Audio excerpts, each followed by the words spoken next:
They forgot my birthday. No call, no card, just silence.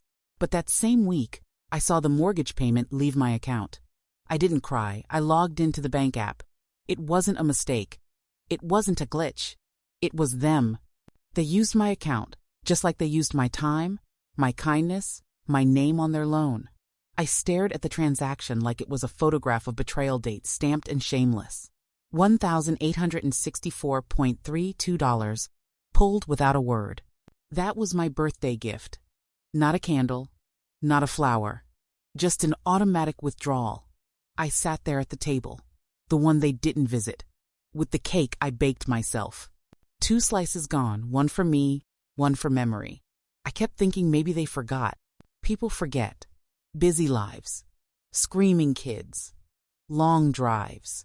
But you don't forget your mother and still remember to take her money. That's not forgetting. That's choosing. And they chose.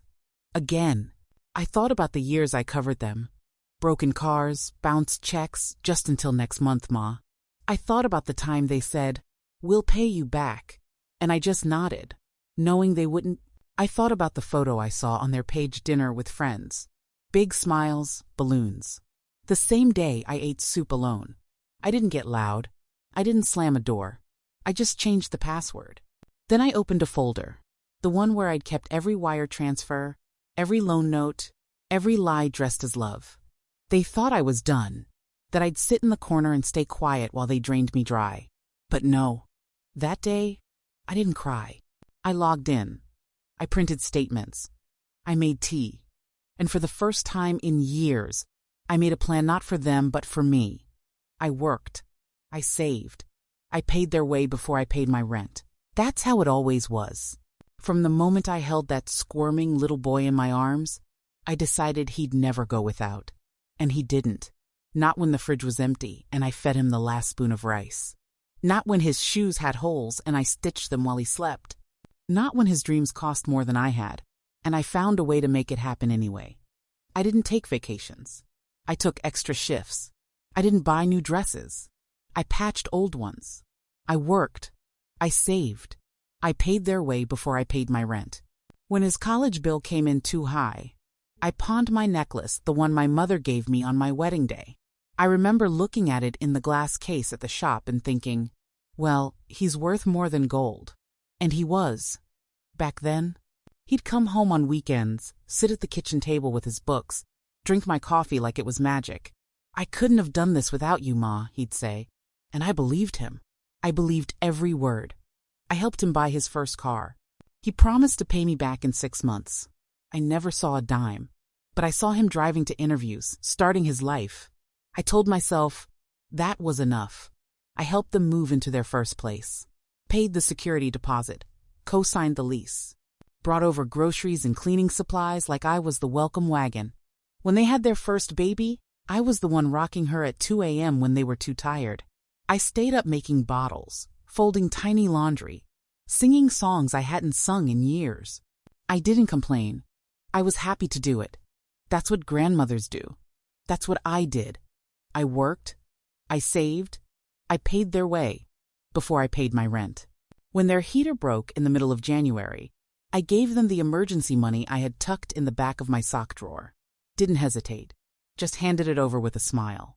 When their second baby came and they needed a bigger house, they asked if I could help with the down payment. I said yes. I always said yes. Even when my back ached. When my knees cracked. When I was counting pennies for my own pills. I said yes. They said it was temporary. Said they'd get on their feet soon. But soon stretched into years. I saw the bills pile up.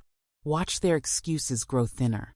Sometimes I'd hint at it, ask if they'd need help again next month. If they had a plan. They'd change the subject. Tell me not to worry. Call me a saint. Call me too good to us. I smiled through the silence. Through the guilt. Through the creeping feeling that I'd become more bank than mother. Still, I brought food over. Still, I watched their kids when they needed date nights. Still, I answered the phone every time they called with another favor. And not once did I ever ask for anything on my birthday. Not a gift. Not a banner. Just a call. A little call that said, "We remember you." But that call didn't come. The money did. Taken right from my account. Like it was expected. Like it was owed. I worked. I saved. I paid their way before I paid my rent. And in the quiet of my little kitchen, I realized I was still doing it, paying for a life I wasn't even invited into anymore. They stopped asking how I was. Stopped dropping by. I wasn't the welcome wagon anymore. I was the automatic teller. The ghost behind the glass. I started looking at old photos after that birthday. Pictures from when they were small birthdays I never forgot. Cakes I stayed up late to frost. Banners I made from construction paper. I gave them everything I had and then some. And they took it. Gladly. Like it was nothing. But I remember the hunger, the worry, the nights I counted coins on the kitchen table. I remember saying no to myself so I could say yes to them. I remember thinking, if I do enough, they'll always love me. But love doesn't live in withdrawals. Love doesn't forget your birthday and remember your routing number. I worked, I saved, I paid their way before I paid my rent. But this time I was done paying. When they started calling only on bill due dates, I called it love in a busy world. That's what I told myself. Over and over. They'd call, rushed and breathless. "Hey, Ma, I hate to ask, but..." And before the rest even came out, I was already reaching for my purse. They always sounded so tired, so grateful. "Just until next week, promise." I wanted to believe it. I needed to believe it. That they still saw me. That the love was still there. Somewhere. Underneath the requests. I brushed off the tightness in my chest. Said it was age. Said it was the weather. But the truth was trying to speak. I just kept telling it to hush. The visits slowed first. At holidays, they came later. Left earlier. Always had another stop. Another plan. I told myself it was normal. Young families have their own lives. It's okay. But they didn't bring dishes to pass anymore. Didn't ask for my recipes. The grandkids barely said hello before running to their screens. And still, I smiled. Still, I set the table with the good napkins. I told myself I was being sensitive when they forgot to hug goodbye. I told myself I was lucky to see them at all. They stopped asking me how I was. Conversations turned into to-do lists. "Hey, Ma, can you watch the kids Tuesday?" "Hey, Ma, we're short on rent this month. Can you cover it just this once?" "Hey, Ma, the car needs tires." I said yes. Every time. Even when my grocery bag got lighter. Even when I skipped my own prescriptions. I didn't tell them that part. I didn't want them to worry. Or maybe I didn't want to admit how little they seemed to worry already. I started keeping a list. Quietly. Just so I wouldn't forget. Not to hold it against them. Just to make sense of the pattern. Dates. Amounts. Promises. Missed calls. I kept telling myself it was just a rough patch. Everyone has one. They'd bounce back. They'd remember who I was to them. I told myself they loved me. They just had too much going on to show it. But the signs kept coming. One day, I saw their little girl, my granddaughter, wearing a birthday dress I hadn't bought. No one told me there was a party. They posted it online. A big cake. Balloons. I wasn't in the photos. I wasn't even in the room. I wrote a comment. Just one heart emoji. They didn't reply. I deleted it a few minutes later. Felt silly for even posting. I told myself not to be petty. Not to take it personal. They're just distracted. I whispered. Folding laundry no one else would wear. But my body knew. My bones started to ache differently. A slow, dull hurt that comes from being forgotten on purpose. I remember once, just once, I asked, "Do you all need me? Or just my help?" He laughed. Said, "Come on, Ma. Don't be dramatic." Dramatic. That's what they called it when I questioned the roles we were playing. I stopped asking after that. I went back to smiling. Went back to wiring money. One night, I called just to say hi. No reason. Just missed them. She answered. Sounded surprised. Said, "Is everything okay?" I said yes. But I could tell she was waiting for a request. Waiting for me to need something. Because they didn't know how to handle me without a transaction. That's when it started to settle in, not all at once, but like slow rain soaking into wood. They didn't love me less. They just loved what I gave more than who I was. I found an envelope once crumpled in their trash after helping them clean up. It was a birthday card I'd sent, never opened. Still sealed. My handwriting right there, soft and careful. I didn't say anything. Just took out the trash like they asked. Like I always did. The calls got more distant. The love yous at the end sounded like habits. Like passwords. I started to wonder what they'd do if I said no. Just once. If I said, I can't help this time. But I never did. Not then. Because I didn't want to see it. I didn't want to believe it. That I'd become a wallet with a pulse. That birthdays only mattered when they were theirs. That my kindness had become currency they spent freely without ever looking me in the eye. So I told myself stories. I said, they're busy. I said, they'll come around. I said, next time they'll remember. I said it until my throat got tight. Until the lies started to feel like lullabies I was singing just to fall asleep at night. Because the truth was knocking. And I wasn't ready to open the door. Not yet. My name was on the house. But my voice was nowhere inside it. That's what hit me hardest, walking through the front door like a stranger. Like a guest who didn't knock loud enough. I had signed the papers. I had co-signed the loan. My savings, my credit, my name, that house stood on top of everything I had ever worked for.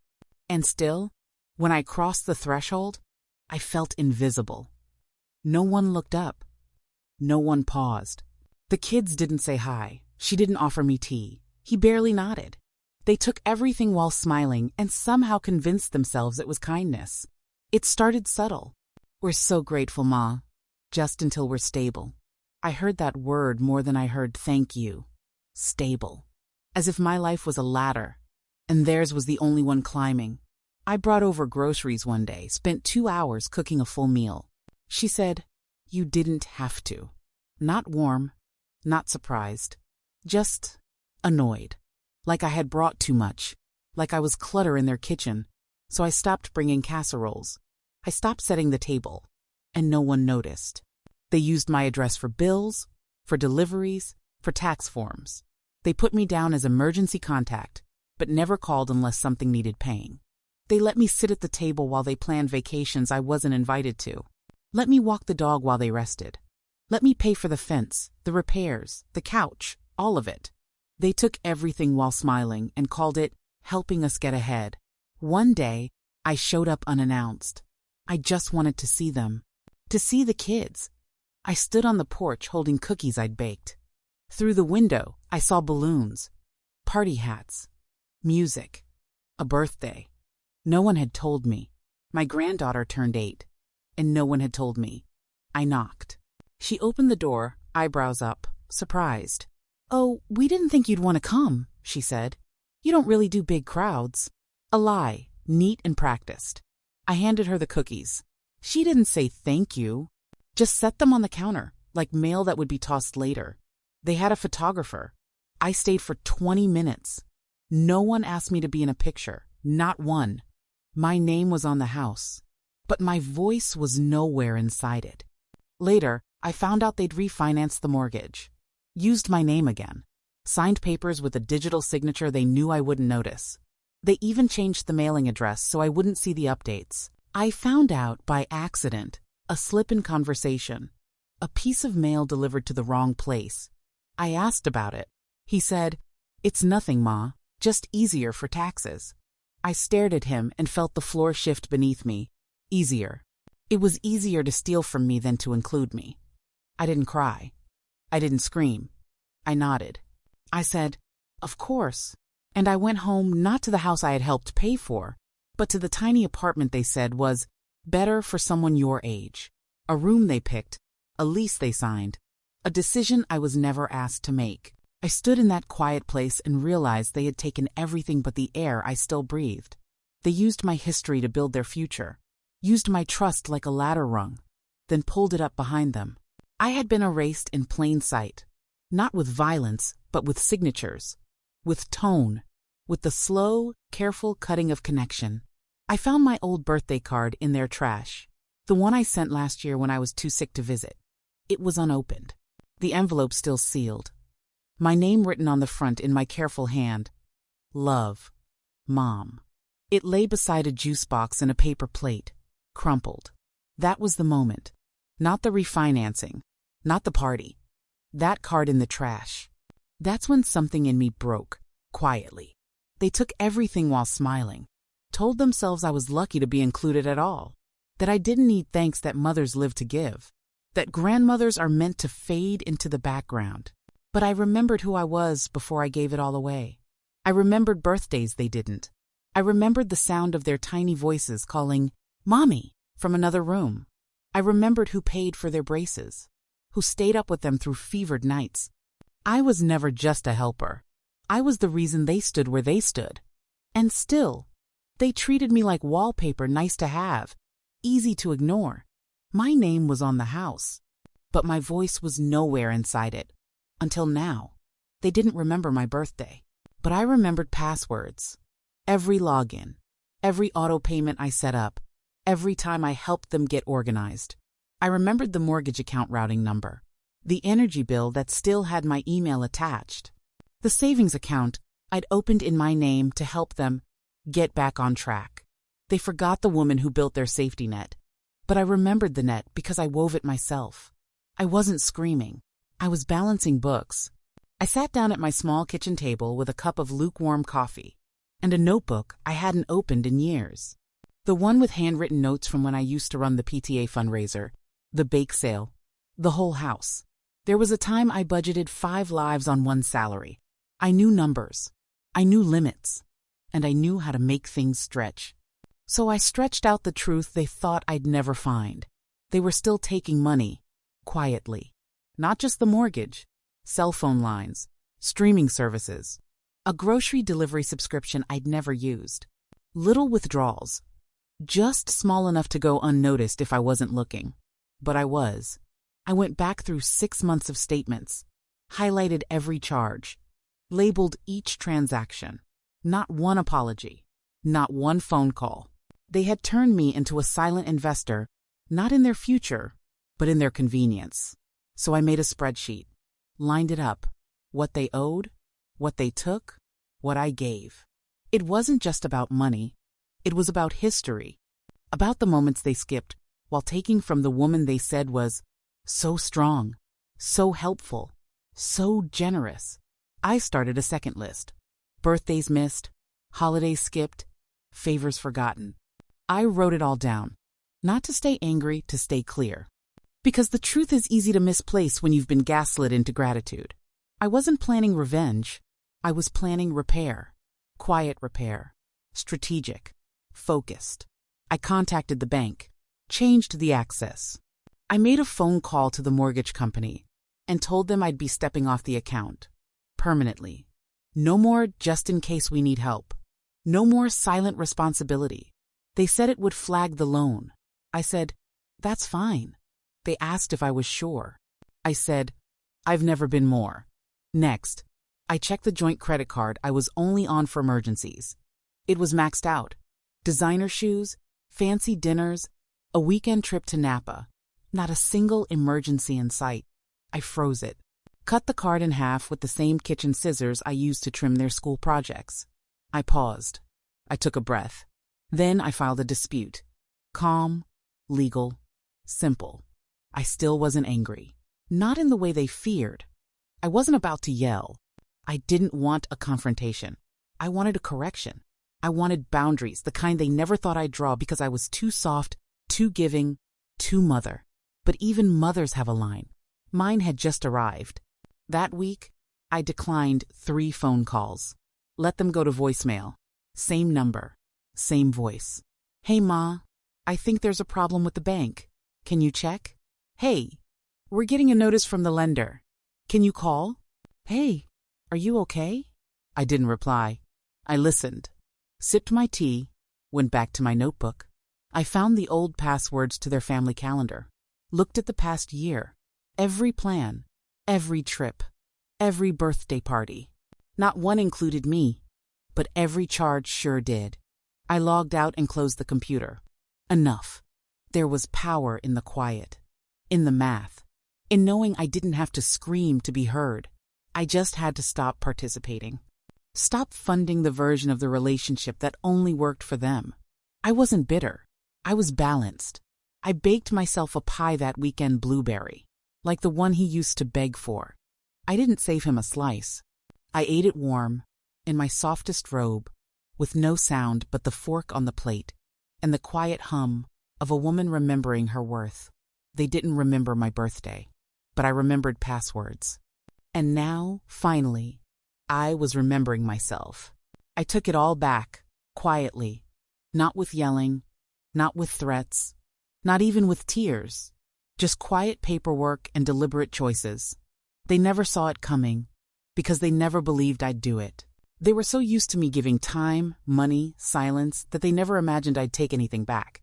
But I did, piece by piece, like folding laundry, like putting away the past. I started with the deed. My name was on it, always had been. They begged me to co-sign when the bank wouldn't approve the loan. Told me it was just on paper, that I'd never be responsible for anything, that it was still their home. But when the bills came late and the payments came out of my pocket suddenly, it wasn't theirs. It was mine, and I treated it that way. I met with a lawyer, a calm woman with sharp eyes and a quiet voice. I handed her everything, the statements, the loan documents, the email receipts, even the scribbled notes I kept on grocery store napkins. She read through it all without flinching, said, "You've got more power than they realize." I nodded. "Good," I said. "Let's use it." We went through the process line by line. She helped me protect what was left: my accounts, my credit, my home. She explained my rights. And for the first time in years, I felt the ground beneath my feet. Solid. Mine. I signed papers. I filed requests. I closed accounts they'd forgotten I could still control. I froze what needed freezing. I unlinked what needed unlinking. All quiet. All legal. All mine. Then came the big one. The house.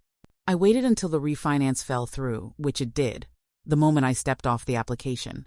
They called me. Of course. Panicked. "Ma, something's wrong with the mortgage." I said, That's all. Just a quiet hum." I didn't argue. I didn't explain. I just let the silence settle. I signed the deed away to someone else and left their mailbox empty. A woman I met through the senior center, her niece was looking for a place. A hard-working nurse with 2 kids and no hidden motives. She needed a stable home. I had one to give.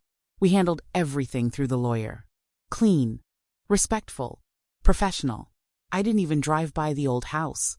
I didn't want to see their faces when the papers arrived. That wasn't my responsibility anymore. I sent them a letter. Not handwritten, not warm, just clear. 1 page. It said, "You've been removed from all shared accounts, obligations, and property arrangements effective immediately. The mortgage is no longer my concern. Neither is your silence. I wish you peace. I expect nothing in return." They never replied. But I saw the post. A vague one. "Some people turn on you when you least expect it." I laughed out loud. Not bitter, honest laughter. The kind that comes when you realize someone still believes you owe them everything, even after they gave you nothing. After that, things got quiet. They didn't call, didn't email, and I didn't miss them. That was the strangest part. I thought I'd feel empty, but what I felt was room. Room to breathe, room to rest, room to be someone other than the backup plan. I started gardening again, signed up for a ceramics class, learned how to bake bread from scratch, not for anyone else, just because I wanted to smell something warm and rising. I went to the bank and closed the last joint account. The teller looked surprised. "You sure?" she asked. I smiled. "Yes," I said. "I'm finally sure." She handed me the check and I put it in my own account, not a family account, not a joint account, just mine. For once. Poetic justice doesn't arrive in shouting matches or grand gestures. It arrives in the fine print, the quiet filing of a form, the unlinked password, the clean break, the way your name stands alone again, no attachments. Just one woman, older now, stronger now, finally choosing herself. I didn't take revenge. I took control. And the moment I did, Everything felt lighter. Not perfect, but peaceful. And I didn't need them to understand. I didn't need anyone to clap. I just needed to know that I was no longer a name they could borrow. I was my own again. I took it all back, quietly. And this time, I kept the receipts. I didn't yell. I skipped their mortgage. That was the first move. Not a scream, not a letter. Just one missed payment. Silent, intentional. I knew what would happen. I knew they'd notice. The notice would come in a plain envelope. Like all the others, they never opened unless it said deposit or gift. But this one would read delinquent. I imagined her eyes narrowing, his voice going sharp, not with guilt, but confusion. Why would she do that? That was the beauty of it. I didn't explain. They thought I'd keep paying to be remembered. I chose to be forgotten and free. For months, they treated my money like background music. Always there. Never acknowledged. They didn't notice birthdays. Didn't answer calls. Didn't say thank you. But the moment a payment didn't clear, they remembered me. Isn't that something? A woman becomes invisible until she closes her wallet. Then suddenly, she matters again. They tried to call. I let it ring. She sent a message. We're having issues with the bank. Can you check? I read it. Didn't reply. I took a sip of my tea. Jasmine. Hot. Real. I had time now to enjoy it warm. Next week, another message. Are you okay? We're getting late notices. I smiled. Not bitter calm. Focused. I deleted it. There it was, their panic wrapped in polite concern. Concern not for me, but for the mortgage they'd built on top of my name, my credit, my sacrifice. I'd given them everything they asked for, until they stopped asking and just started taking. And they thought I'd keep doing it forever because mothers always do, right? Wrong. I made a list, a quiet one. Every payment I'd made without thanks. Every favor returned with absence. Every time they remembered to send a request but not a birthday card. I didn't do it to tally revenge. I did it to remind myself that I was not crazy. That forgetting me wasn't an accident. It was a pattern. So I broke the pattern. I called the mortgage company. I explained the situation. I told them I was no longer financially responsible for the property, that I would not be making further contributions. They warned me about consequences. I nodded. I understood. I had already accepted that this would burn a bridge, but I was no longer planning to walk back across it. They didn't see the quiet power in no longer begging to be valued. But I did. I saw it in every moment I didn't reach for my phone. Every time I let their worry sit unanswered. Every time I reminded myself that I was not required to sponsor their indifference. 1 week, then 2. Then came the voicemail. He sounded scared. Not angry, not yet, just confused.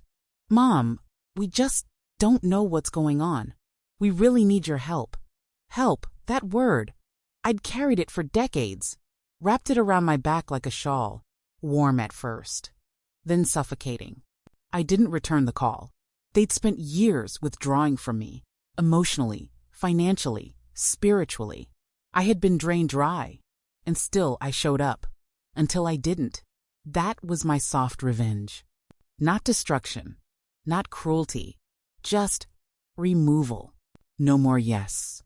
No more rescue. Just quiet, steady absence. They posted about it, of course. Something vague. Family doesn't always come through. And people commented with hearts and hugs. I didn't correct them. I didn't defend myself. Let them have their performance. I knew the truth. And more importantly, so did they. I saw the house listed online months later. For sale. Desperate pricing. A bland description. No mention of the grandmother who helped pay for the kitchen remodel. No mention of the woman who wrote checks while baking casseroles. Just granite countertops and motivated sellers. That night, I slept with the window open. The breeze was cool. My bed was soft. My bank account was finally untouched. I lit a candle and wrote a letter not to them, but to myself. Just one line. You did not need to be remembered to reclaim yourself. I folded it into my journal and turned out the light. They thought I'd keep paying to be remembered. But I didn't want their memory if it came with a bill. I didn't want a thank you that arrived only after the money stopped. I wanted peace, and I bought it with silence. I skipped their mortgage. Not out of anger, out of clarity, out of grace. I didn't want them to suffer. I wanted them to sit still with the echo I left behind. Not my money, not my voice, just the absence of both. It was never about revenge. It was about release. And in releasing them, I found something they never thought I'd claim again myself. They called. I didn't pick up. The phone rang and rang. First his number, then hers. Then an unfamiliar one, maybe a work phone, maybe a borrowed one. But I knew who it was. I sat in my chair and let the calls come and go like waves.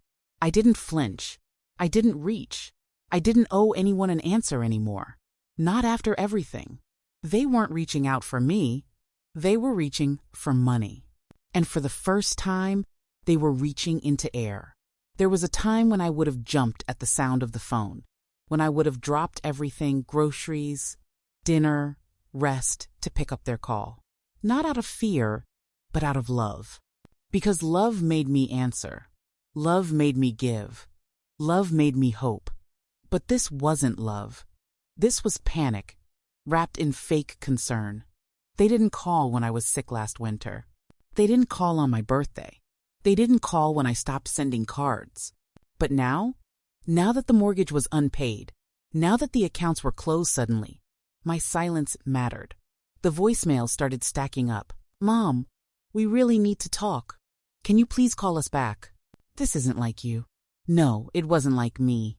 Not the version of me they were used to, the soft yes, the open wallet, the dependable cushion to fall on. But this version of me, the one they had to face now, she was quiet, calm, and done. Done begging to be seen. Done funding her own erasure. I listened to one message all the way through.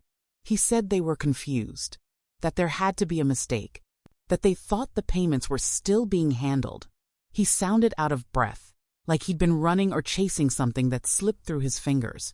I sat with that, with the sound of him realizing I wasn't there to catch him anymore. The doorbell rang one afternoon. I didn't answer it. I watched from the window as she stood there, holding a bag probably, with something to soften me. A pie, a note, maybe even a bouquet. But I'd had enough empty gifts. I let the curtain fall back. I brewed a fresh cup of coffee and sat at the table with a slice of toast and jam. Real jam. Not the sugar-free kind she said was better for me. Mine. Because everything now was mine again. They knocked again a week later. Left a letter in the mailbox. The envelope was thick. I waited until the next morning to open it. Inside, apologies, explanations. The kind that arrive only when money runs dry and comfort has consequences. We didn't know you felt that way. We never meant to hurt you. We thought we were just doing what families do. What families do. I stared at those words for a long time. I remembered the nights I walked the floor with their fevers. The birthdays I planned. The bills I covered without a word. The meals I cooked even when my back screamed. That's what I thought families did. And I had done it all without question. Until they took it, pocketed it, and forgot to say my name out loud when they spoke about love. I folded the letter, slid it back in the envelope. I didn't respond. Not because I didn't have words, but because they weren't owed anymore. Sometimes silence is not a punishment, it's a boundary. And I was finally drawing mine in permanent ink. They reached out to my neighbor, asked her if I was okay. She told me about it while we planted tomatoes in my little garden box. I nodded, told her I was fine. Better than fine. I was peaceful. You don't seem angry, she said. I smiled. That's because I'm not. I'm free. And I was. I was finally free of performing the role of the tireless giver, the silent provider, the invisible glue. I deleted their voicemails. Every single one. Not because they didn't matter once, but because I didn't need them echoing anymore. I didn't need to prove anything. I didn't need to listen for remorse. I already had everything I needed, a clean bank account, a locked door, and a heart that no longer beat for their approval. I made lasagna that night, poured a glass of wine, set one plate, lit a candle, played music, my music, not lullabies, not old requests, something soft and mine. And I ate slowly. No interruptions, no expectations. They weren't reaching out for me. They were reaching for money. And when they found nothing there, they realized what I'd known all along. They were never losing me. They had already lost themselves. So I let the phone ring. Let them sit in their confusion. Let them live in the quiet they created. I wasn't punishing them. I was preserving me. And I didn't pick up.